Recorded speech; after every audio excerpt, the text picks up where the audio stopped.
Hello, Bachcho.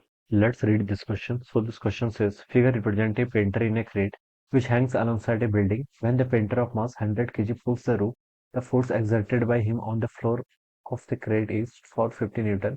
If the weight of the crate is 25 kg, then the acceleration of the painter will be. आपको क्या बताना है? Painter का acceleration बताना है. जी की वैल्यू देखिए आपको यहाँ पर बोल रखा है कि 10 मीटर पर सेकंड स्क्वायर लेना है. Alright. Let's start this question. So we can write down the key concept of this question. इस क्वेश्चन का देखिए सॉल्व करने के लिए हम देखिए इस क्वेश्चन का की कॉन्सेप्ट आप न्यूटन सेकंड लॉ लिख लीजिए. क्या लिख लीजिए? न्यूटन सेकंड लॉ देखिए क्या बताती है आपको. न्यूटन सेकंड लॉ मोशन बताती है आपको. जो आपका मास टाइम्स एक्सेलरेशन होता है, ठीक है, ये किसके इक्वल होता है? Summation of all the forces. जितने भी फोर्सेस आप एक्ट कर रहे हैं, ठीक है, उसका समेशन किसके इक्वल होगा? आपका मास टाइम्स एक्सेलरेशन के इक्वल होता है. This is the statement of the Newton second law of motion. Alright. अब क्या बोला गया देखिए, figure represent a painter in the carat. Okay. Which hangs alongside a building. When the painter of mass 100 kg pulls the rope, the force exerted by him on the floor of the crate is 450 Newton. If the weight of the crate is 25 kg, then the acceleration of the painter. देखिए हम पहले यहाँ पर painter की FBD बना लेते हैं. Let this is our painter. ये क्या हमारा पेंटर है? पेंटर की अगर हम यहाँ पर एफबीडी बनाए तो ठीक है. पेंटर पे देखिए बच्चों कौन कौन से फोर्स लग रहे हैं. सबसे पहले पेंटर का खुद का वेट है, ठीक है. कितना है देखिए, 100 kg के इक्वल है, तो हम बता सकते हैं एक इस पर इसका मास मान लीजिए आपने कैपिटल एम यहाँ पर 100 kg एज्यूम कर लिया, ठीक है. तो इस पर देखिए डाउनवर्ड डायरेक्शन में फोर्स लगेगा कितना? आपका कैपिटल एम जी लगेगा, ठीक है. ये तो ग्रेविटी के कारण लगेगा. ऑलराइट. और देखिए पेंटर ने देखिए एक रस्सी को पकड़ रखा है, ठीक है. पेंटर ने क्या कर रखा है? एक रस्सी को पकड़ रखा है, ठीक है. और यहाँ पर लिखा गया है कि the force exerted by him on, ये फ्लोर है यहाँ पर. ऑलराइट. तो चलिए, रस्सी को जो पकड़ रखा है, तो देखिए रस्सी पे जो टेंशन होगी, ठीक है. देखिए पेंटर रस्सी को अपनी तरफ खींचेगा. पेंटर क्या करेगा? रस्सी को अपनी तरफ, ठीक है. तो रस्सी में क्या आएगी? टेंशन आएगी. और तो टेंशन भी क्या, तो वो रस्सी भी क्या करेगी? पेंटर को भी तो अपनी तरफ खींचेगी, ठीक है. तो जो टेंशन होगी उसको मान लीजिए मैंने क्या लिख लिया? T. T will be the tension, ठीक है. पेंटर रस्सी को अपनी तरफ खींच रहा है, ठीक है, टी टेंशन से. लेकिन हमें किसकी एफबीडी बनानी है? हमें पेंटर की एफबीडी बनानी है. तो रस्सी भी पेंटर को अपनी तरफ खींचेगी, ठीक है. पेंटर हमारा सिस्टम है. इस पर दूसरा फोर्स क्या लग रहा है? रस्सी के कारण टी टेंशन लग रहा है. इस डायरेक्शन में, अपवर्ड डायरेक्शन में. ऑलराइट. ये हम लिखेंगे.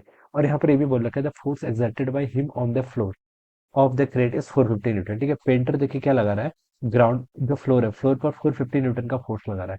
तो हम from the Newton third of motion बता सकते हैं कि ग्राउंड भी जो आपका फ्लोर है वो भी पेंटर पर फोर्स लगेगा कितना? आपका 450 न्यूटन का, ठीक है. और इस डायरेक्शन मान लीजिए इस फोर्स को मैंने क्या बोल दिया? आपका नॉर्मल बोल दिया. This is the normal which is applied by the floor. Alright. तो ये इसकी एफबीडी बन जाएगी, ठीक है. अब हमें बताना है इसका एक्सेलरेशन, ठीक है. तो देखिए इस पर देखिए इतने ही टोटल फोर्स लग रहे हैं, ठीक है. और ये इसका मास एम के इक्वल है. इसके एक्सेलरेशन में ये एज्यूम कर लेते हैं इन द अपवर्ड डायरेक्शन. तो मास टाइम्स एक्सेलरेशन यहाँ पर सी हो जाएगा. तो ये तो देखिए बच्चों हमने किसकी एफबीडी बना ली? यहाँ पर पेंटर की एफबीडी बना ली सर. ऑलराइट. तो देखिए हम लिख लेते हैं कि पेंटर का मास कितना है? कैपिटल एम इंटू उसका एक्सेलरेशन कितना? ए.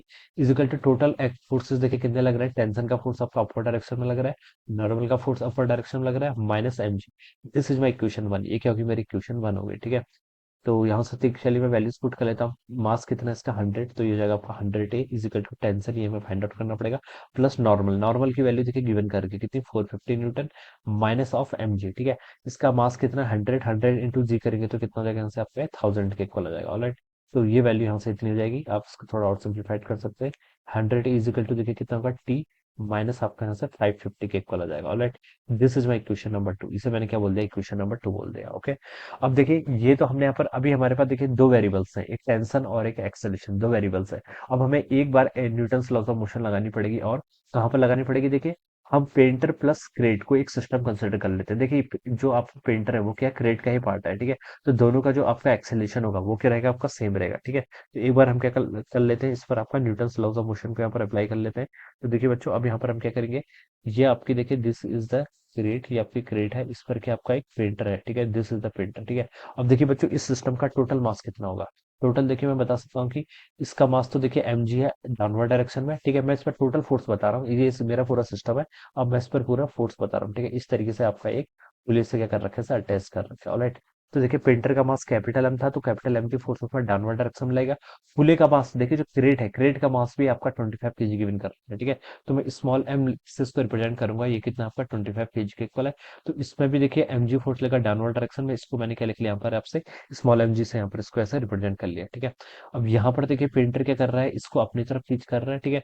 तो यहाँ पर एक आपको एक टेंशन का फोर्स लगेगा. क्या लगेगा? एक टेंशन का फोर्स यहाँ पर ऐसे लगेगा, ठीक है. और ये टेंशन का फोर्स यहाँ पर लगेगा तो यहाँ पर भी आपका क्या लगेगा? थ्री टेंशन का फोर्स लगेगा. ऑलराइट. ये सिचुएशन इस तरीके से, इसको पेंटर ने अपने हाथों से ऐसे पकड़ रखा है, ठीक है। तो यहाँ पर 2T फोर्स लगेगा, ठीक है। टेंशन आपका इस स्ट्रिंग में यहाँ पर लगेगा, और यहाँ पर आपका T टेंशन ऐसे लगेगा, ऑलराइट। और ये पेंटर ने इसको ऐसे कैच कर रखा है। तो यहाँ पर देखिए, अगर मैं पेंटर प्लस स्क्रेड को एक सिस्टम कंसिडर कर लेता हूँ, तो this are all the forces, ठीक है। जो नॉर्मल फोर्स लेगा वो सब लेगा, वो कैसे काउंट होंगे, अदर फोर्सेस आपके इंटरनल फोर्सेस की तरह क्या होंगे, आएंगे, काउंट हो जाएंगे, ठीक है। और जो तो ये आपको यहाँ पर से ऐसे हो जाएगा, this will be the FBD. ये हमने क्या बना दी, क्रेड प्लस पेंटर की दोनों की हमने यहाँ पर एफबीडी ड्रॉ कर लिया, ऑलराइट। अब देखिए, अब हम क्या करते हैं, इसमें Newton second law of motion apply करते हैं, ऑलराइट। तो देखिए, इन दोनों का एक्सेलेरेशन, देखिए दोनों का सेम एक्सेलेरेशन होगा, तो हम लिख सकते हैं capital M plus M into A, ये आ जाएगा, ठीक है। Newton second law of motion, इसका मैं यहाँ पर क्या कर रहा हूँ, यूज कर रहा हूँ, ठीक है। अब टोटल फोर्सेस देखिए कौन कौन से लग रहे हैं। टोटल टेंशन लग रही है ऊपर की डायरेक्शन में, कितनी, टी नहीं 2T लग रही है, 2 टाइम्स टेंशन लग रही है, ठीक है। 2T लग रही है, ठीक है। और कौन सा फोर्स लगेगा बच्चों यहाँ पर, 2T तो आपका ये लग जाएगा। अ, और देखिए यहाँ पर हम बता सकते हैं, दोनों का वेट लगेगा ना, वेट देखिए कितना आपका, capital M plus small M into G, ये डाउनवर्ड डायरेक्शन में लग रहा है, इसलिए मैंने इसको नेगेटिव लिख लिया, ऑलराइट। तो यही फोर्सेस हैं। अब देखिए मैं वैल्यूज पुट कर लीजिए, 100 प्लस 25 कितना, 125। तो मैंने इसको लिख लिया 125 ए इजिकल टू कितना होगा, 2T माइनस यहाँ से 125 जी है, तो उसको 125 जी से मल्टीप्लाई करूंगा तो 10 वाले टर्म और आ जाएगी, राइट। तो ये लिख सकता हूँ मैं, this is my equation number 2, ये क्या, sorry, this is my equation number 3। अब देखिए 2 और 3 को सॉल्व कर लीजिए, दो इक्वेशन है, दो वेरिएबल्स हैं, आप इजीली सॉल्व हो जाएगी, ऑलराइट। कैसे सॉल्व करेंगे, देखिए टी को इक्वेशन 1 से मैं यहाँ पर पुट कर लेता हूँ, ठीक है। इक्वेशन 3 को मैंने ऐसे लिख लिया। अब इक्वेशन 2 से मैं टी की वैल्यू पुट करूंगा। टी देखिए मैं क्या लिख सकता हूँ यहाँ पर से आपका 100, क्या लिख सकता हूँ यहाँ पर, 100 ए प्लस आपका ये 550 आएगा, ऑलराइट। और माइनस आपका यहाँ पर 1250, ये तो ऐसे रहेगा बस। अब इसको सॉल्व कर लीजिए, देखिए यहाँ से कितना आएगा, 200 ए, ठीक है। इसको मैं लेफ्ट में लेके जाऊंगा, तो 125 ए पहले से था, माइनस 200 ए हो जाएगा, तो माइनस 75 ए, ये यहाँ पर से इतना हो गया। अब 2 इंटू 550 करूंगा, तो ये आपका 1100 माइनस आपका 1250 हो जाएगा, ऑलराइट। इसको मैं लिख सकता हूँ -75 ए, ये किसके इक्वल होगा आपका, -150 के इक्वल हो जाएगा।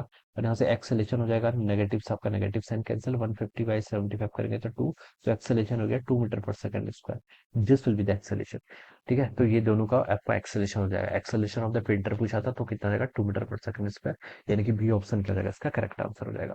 So this is how we will solve this problem. So I hope you all understood this concept. All the best and thank you so much.